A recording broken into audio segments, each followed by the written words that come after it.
Livro A Maior Esperança. Capítulo 5.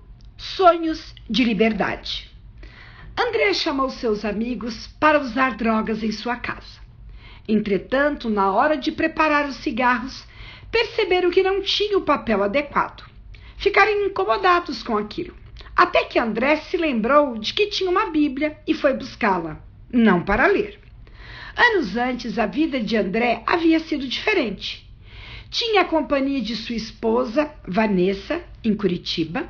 Formavam um belo lar com seus 2 filhos gêmeos.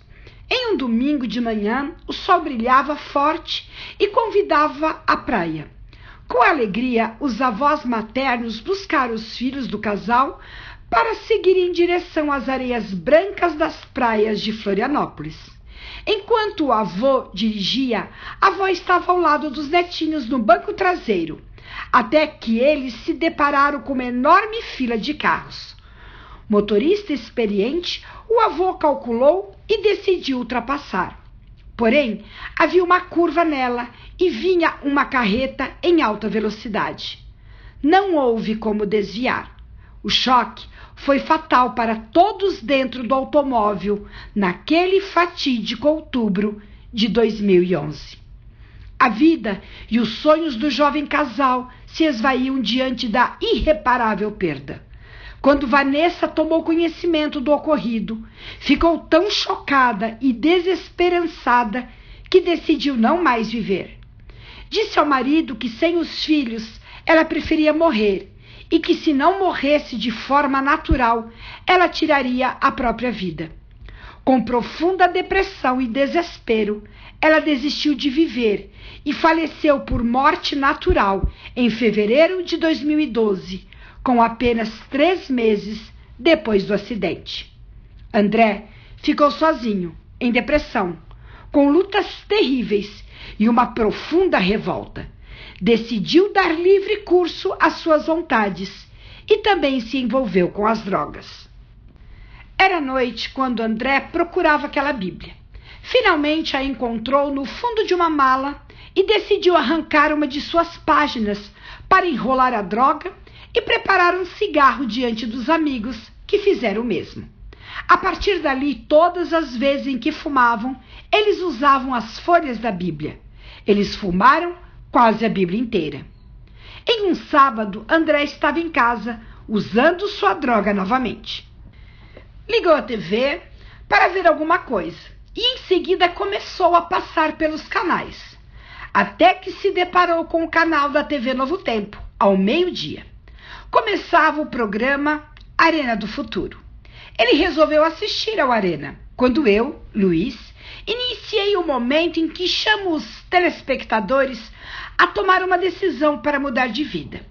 Naquele dia, sem conhecer a história do André, eu disse mais ou menos assim: você que ligou a TV agora, que está passando por muitas lutas, que está usando drogas, não é, amigão? Milhões de pessoas sofrem imensas perdas e não conseguem se levantar sozinhas. Buscam alívio para a dor de suas fraturas emocionais, geralmente recorrendo a algo anestesiante, que diminua o sofrimento e as faça esquecer do passado. Bebidas, drogas, internet, comida em excesso e todos os tipos de compulsão estão na lista. Elas não têm forças para encarar a realidade e reescrever sua história, apesar de as linhas não estarem bem em seu lugar. Dúvidas, medos, revolta, ressentimento e preconceitos se combinam e se transformam em uma verdadeira prisão, da qual não conseguem escapar.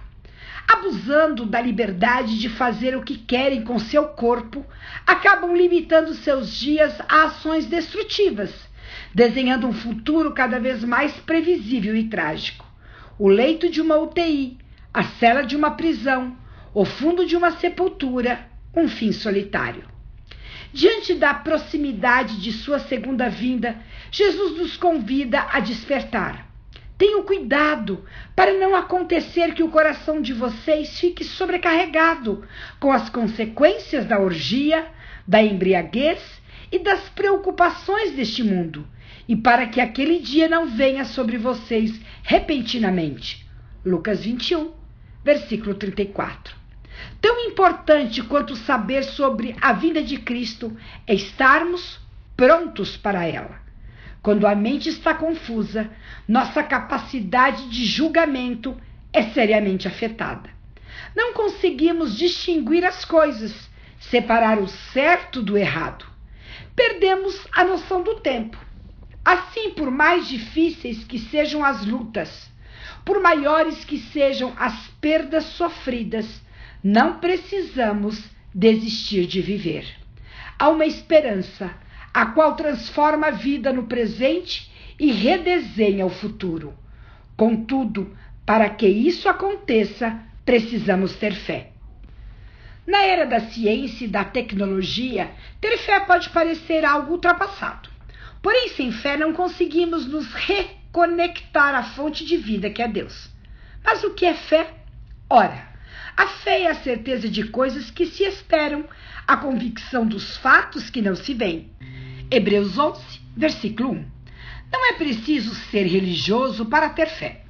Muitas vezes pensamos e agimos movidos por algum tipo de fé, mesmo sem perceber. Cremos em coisas que não vimos acontecer ou não pudemos verificar. Quando entramos em um avião, não sabemos quantas horas de voo o piloto tem, se ele dormiu na noite anterior, se é sua primeira aterrissagem como comandante. Também cremos que as asas da aeronave estão em perfeitas condições, apesar de balançarem um pouco. Ao dirigirem uma estrada de mão dupla, acreditamos que aquela faixa amarela pintada no centro da pista é suficiente para nos separar do carro que vem no sentido contrário. Geralmente pensamos que os rótulos são fiéis ao conteúdo e que as indústrias alimentícias jamais venderiam algo que nos fizesse mal. Dando um salto para o campo das ciências, muitos creem que a expansão do universo se deve a uma explosão inicial.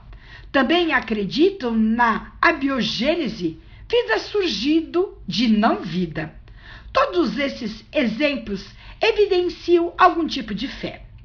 Fé no homem, fé na ciência, nas tecnologias.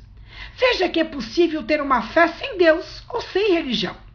Já se fala em uma fé secular, fé na vida, no trabalho, no amor e na bondade. Perceba também que a fé começa onde termina a nossa visão. Ela está no limite de nossas capacidades e conhecimentos.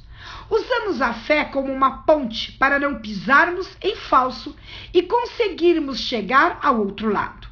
A questão não é somente ter fé, mas em quem você põe sua fé. Daí vem perguntas inevitáveis. Aonde esses tipos alternativos de fé conduzem? Que futuro podem entregar? Em seu livro The Gold Shep Brain, o psiquiatra cristão Timothy Jennings afirma: a escolha é sua. Ao mesmo tempo em que temos poder sobre o que cremos tem poder sobre nós também. Poder para curar e poder para destruir. A questão definitiva é: o que você crê em relação a Deus? Ainda hoje, a fé em Deus é algo com que filósofos e pessoas da mais elevada formação acadêmica não têm como deixar de tratar.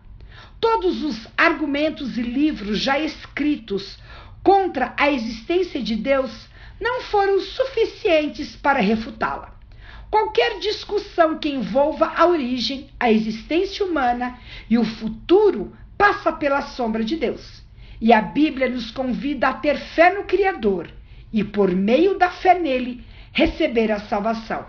Contudo, como acreditar em alguém que não podemos ver?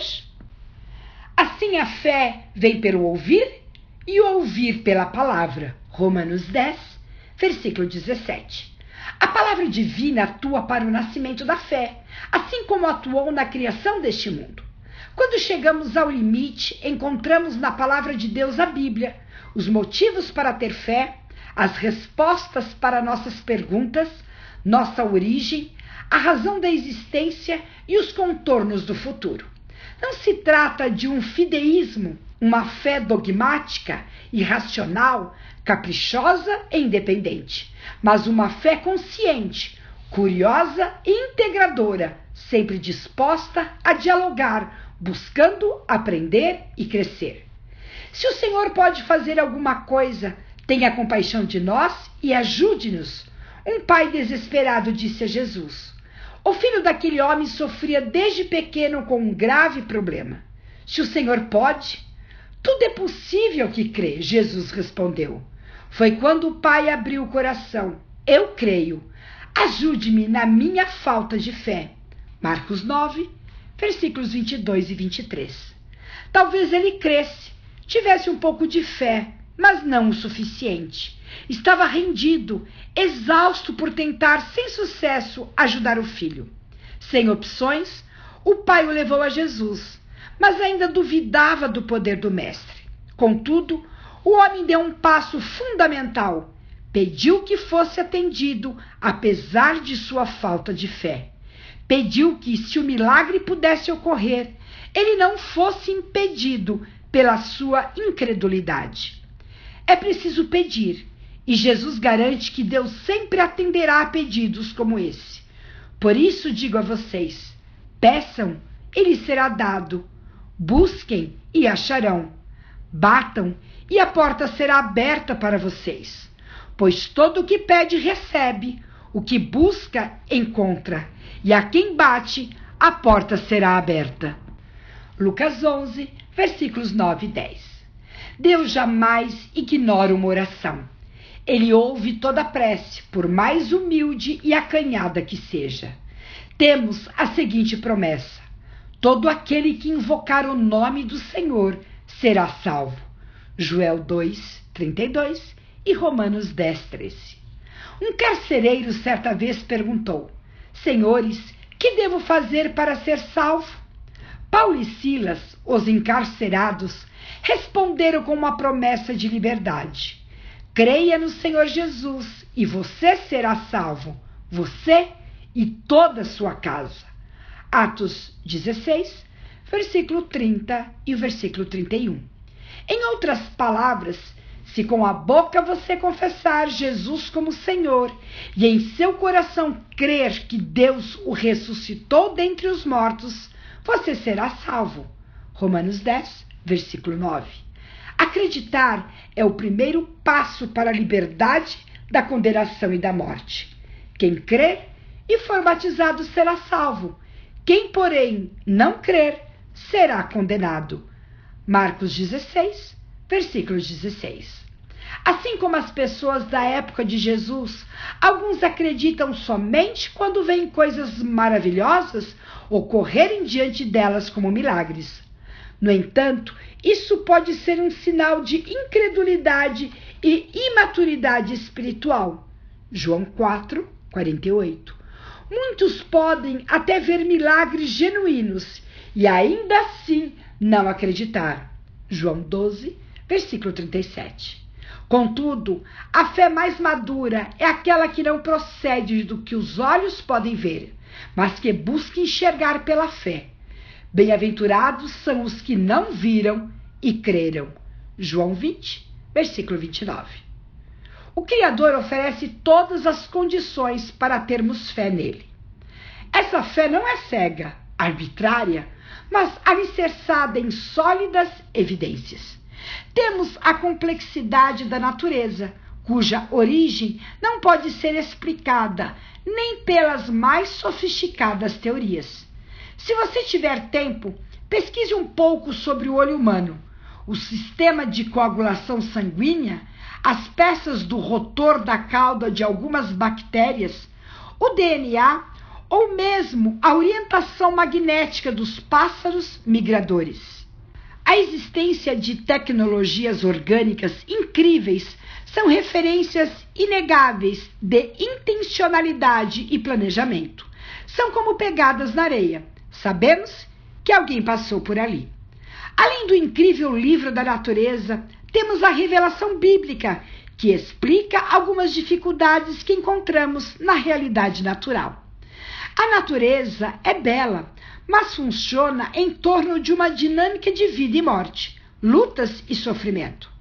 As imperfeições desse grande quadro não refletem o caráter amoroso de Deus.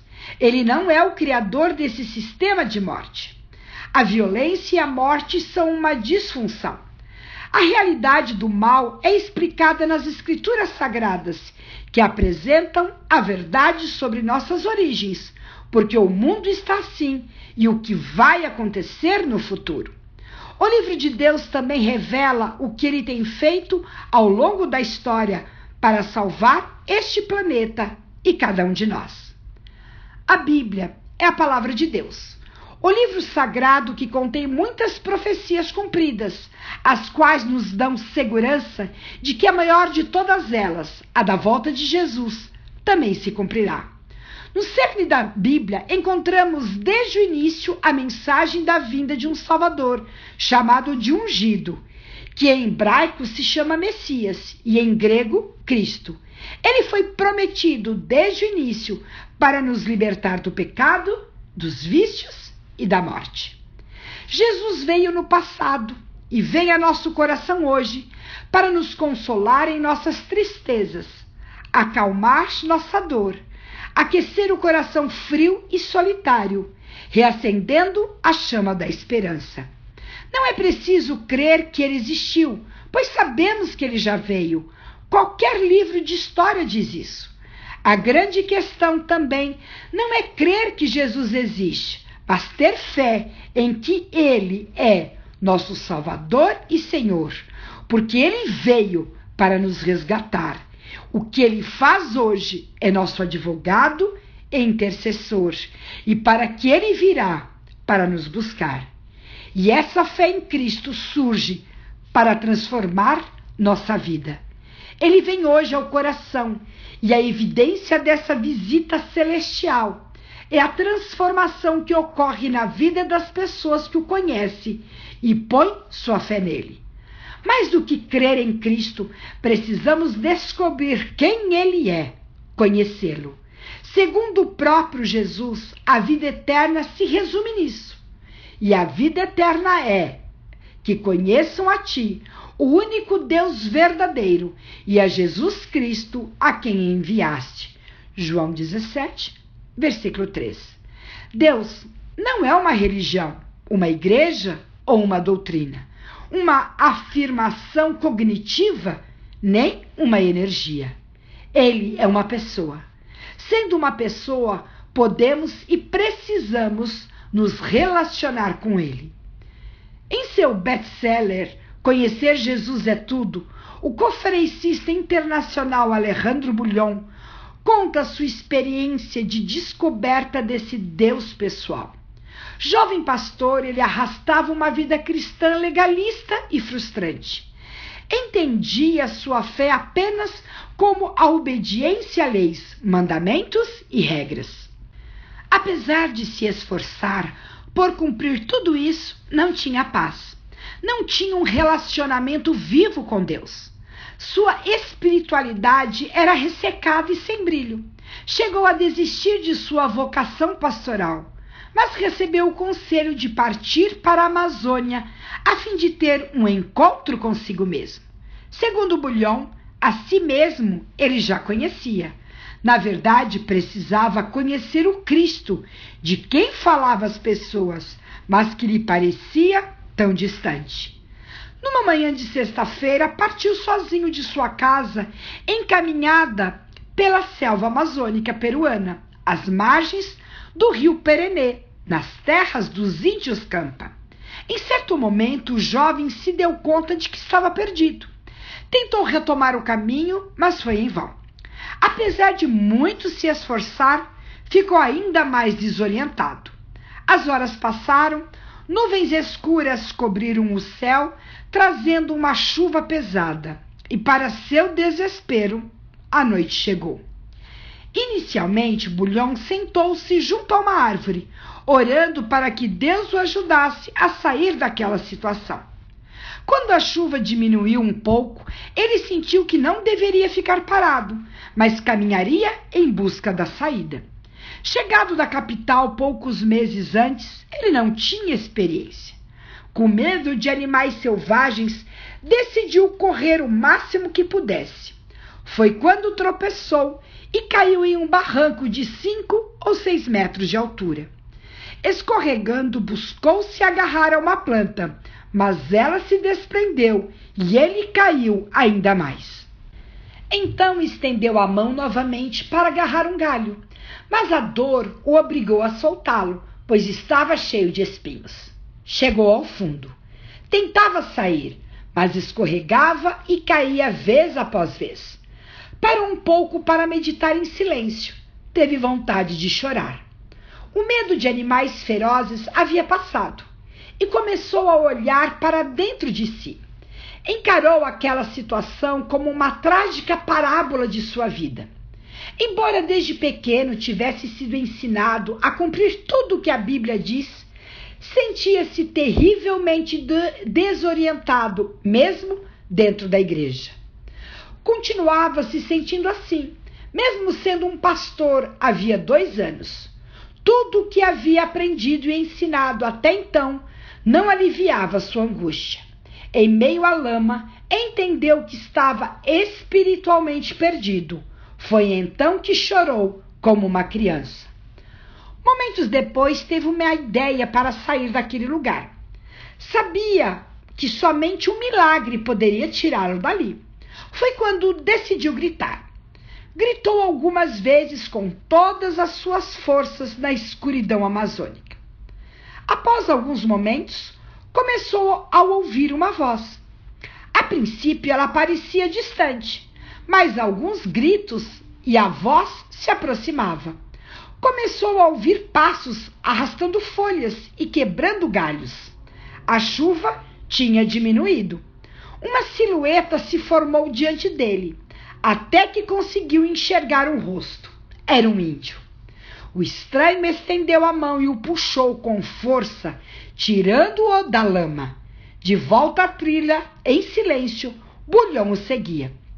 Por vezes quebrava o silêncio e lhe fazia perguntas. Queria saber seu nome, mas ele não respondia. Após algum tempo, ambos avistaram uma luz logo abaixo. Era a aldeia que ele estava procurando. Empolgado, Bulhão correu, mas acabou tropeçando.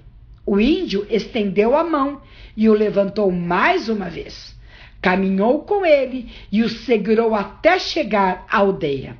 Juan, um conhecido, vinha correndo com uma tocha na mão, preocupado, e o acudiu. Após trocar a roupa molhada, Bulhão adormeceu junto a uma fogueira. Ao amanhecer, viu alguma comida por perto. Pouco depois, Juan lhe perguntou como havia encontrado a trilha. Foi o índio, Bulhão respondeu. Qual índio? Juan indagou. Aquele que estava comigo ontem quando cheguei. Não tinha nenhum índio, Juan reagiu. Sem contar o que havia ocorrido, reflexivo, Bulhão saiu dali e desceu até uma pequena cachoeira, onde fez uma oração que se tornou um marco em sua vida. Sua maneira de ver as coisas havia mudado para sempre. Senhor Jesus, agora sei que não és uma doutrina, és uma pessoa maravilhosa. Como fui capaz de andar sozinho a vida toda? Ó Senhor, agora entendo por que não era feliz. Estava faltando tua pessoa. Quero te amar, Senhor. Quero segurar sempre teu braço poderoso. Sei que sem ti estou perdido. Quero daqui para frente estar preocupado só em segurar tua mão de amigo. Quero sentir-te ao meu lado. Saber que não estás nos céus, mas aqui comigo. Hoje entendo o que estava faltando. Estava faltando tu, Jesus querido.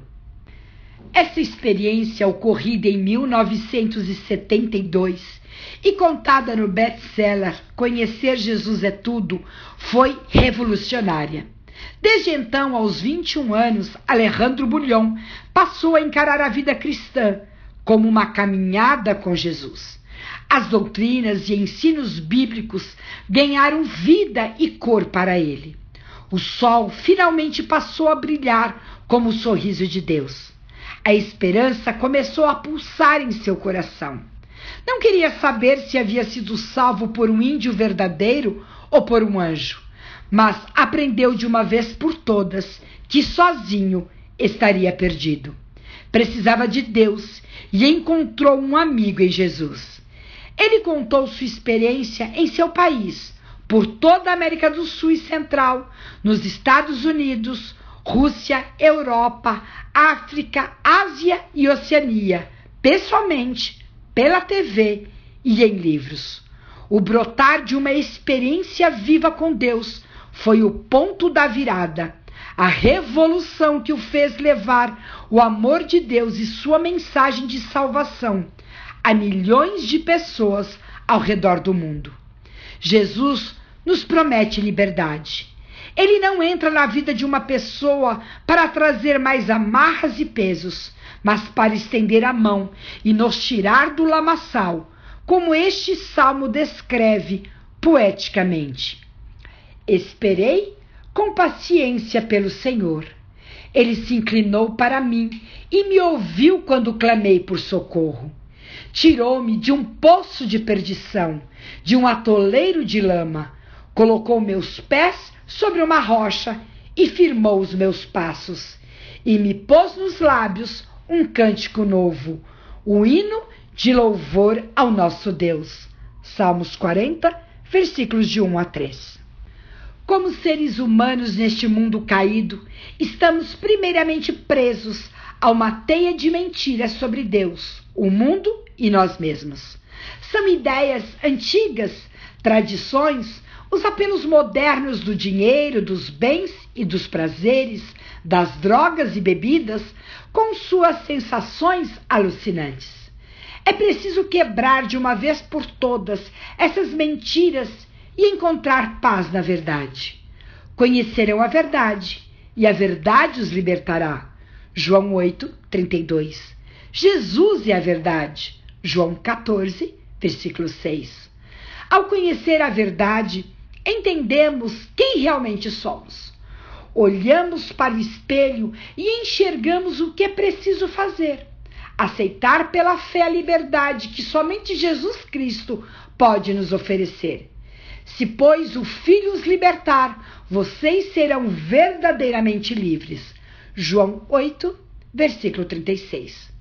Cristo chega à nossa vida para aliviar os fardos, não para aumentá-los. Ele nos convida: venham a mim, todos vocês que estão cansados e sobrecarregados, e eu os aliviarei.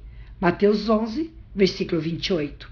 Ele vem para dar o verdadeiro sentido à religião. Palavra que vem do latim religare e expressa em sua essência a ideia de ligar novamente a Deus. Somos como smartphones, por mais livres que parecemos ser. Em algum momento vamos precisar nos conectar à fonte de energia para continuar vivos. Rebelião contra a fonte de energia significa desligamento e morte para esses aparelhos. Da mesma forma, precisamos nos ligar à fonte de vida, Cristo, para ter vida. Eu vim para que tenham vida e tenham em abundância. João 10, versículo 10. Ele também afirmou: se alguém tem sede, venha a mim e beba. Quem crer em mim, como diz a Escritura, do seu interior fluirão rios de água viva. João 7, 37. A alegria é tão grande e a paz é tamanha que não cabem no coração. Extravasam como a água de um rio que transborda e rega corações sedentos ao redor, abençoando igualmente outras pessoas. André olhava atônito para o televisor. O cigarro de droga com o papel de Bíblia fumegava imóvel entre seus dedos. Está falando comigo, pastor? Eu, Luiz, na TV disse: é com você mesmo que eu estou falando. André estremeceu e prestou mais atenção à mensagem. Em seguida eu disse: hoje Deus vai te libertar do vício. Hoje Deus vai te dar um novo coração. Hoje Deus vai fazer uma linda obra em sua vida. Então, levanta desse sofá. Levanta, amigo. Vem aqui.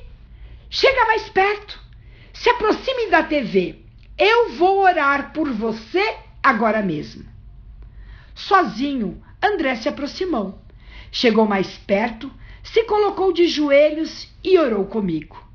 Quando terminou, ele estava chorando, com o cigarro de Bíblia e droga na mão.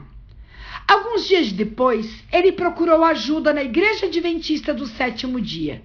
Foi muito bem recebido, estudou a Bíblia e sua vida mudou. Em 2014, eu estava fazendo uma semana de pregações em uma cidade do sul do país, quando conheci André, que me contou essa história, e fiquei impressionado. Eu lhe perguntei: onde está a Bíblia que você fumou? Foi totalmente destruída, ele respondeu. Não sobrou nada, nem a capa, continuei. Deve ter sobrado alguma coisa. Pedi a ele que me trouxesse o que havia sobrado da Bíblia. Mais uma vez ele a procurou, até que finalmente a encontrou. Achou apenas a capa, um maço de páginas cortadas e poucas páginas inteiras. Ao ver aquilo, fiquei tão impressionado que resolvi dar uma Bíblia nova em troca do resto que sobrou da Bíblia usada. Então contamos sua história às pessoas que estavam reunidas ali. A mensagem de que Jesus voltará, que irá ressuscitar os mortos e que nos levará para o céu, mexeu muito com André, pois seu sonho é ver Jesus e reencontrar a esposa e os filhos. A esperança da breve volta de Jesus transformou a vida dele. Deus o libertou das drogas, das enfermidades, da revolta, do medo e de tudo que a tragédia havia lançado sobre ele. Hoje André é um homem feliz, um servo de Deus e ajuda a levar a mensagem de esperança aos outros. O mesmo Deus que fez este milagre na vida de André poderá fazer isso também em sua vida e em sua família. Ele pode libertar das drogas ou de qualquer outra prisão. Mais do que isso, ele pode libertar você das cordas do pecado, da distância dele, da angústia e falta de sentido na vida. Ele pode perdoar tudo o que você já fez de errado em sua vida. Pode eliminar todos os seus pecados. Basta você se arrepender com sinceridade. Acredite, faça uma prece agora. Confie nele, entregue tudo nas mãos dele e ele fará por você o que ninguém mais pode fazer. Quando Jesus vier, ele será recebido com alegria por todos aqueles que creem nele. 2 Tessalonicenses 1, versículo 10. Será um dia de alegria indescritível, de profunda gratidão daqueles que foram libertos. Entretanto, para participar desta alegria, precisamos crer, confiar em Jesus e estar prontos para o grande dia. A fé é o cabo de energia que nos conecta à fonte que é Deus. Em que você tem posto sua fé? Em filosofias humanas? Nos remédios e drogas? No dinheiro que não livra da morte? Deus tem algo que nenhuma muleta humana pode oferecer: a verdadeira e maior esperança.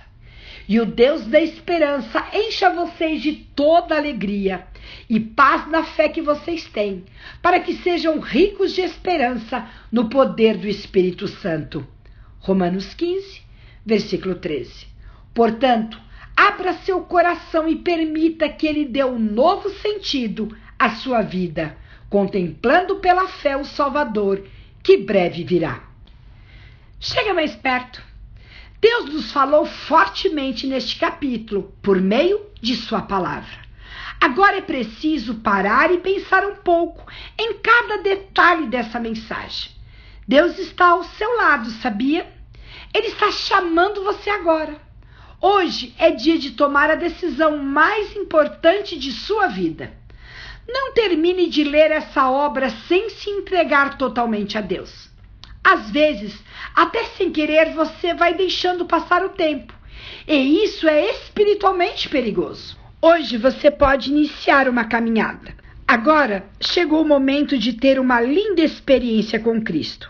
Então, feche os olhos, pense em Deus e converse com Ele. Faça isso do seu jeito mesmo. Ele ouvirá sua prece e atenderá a você.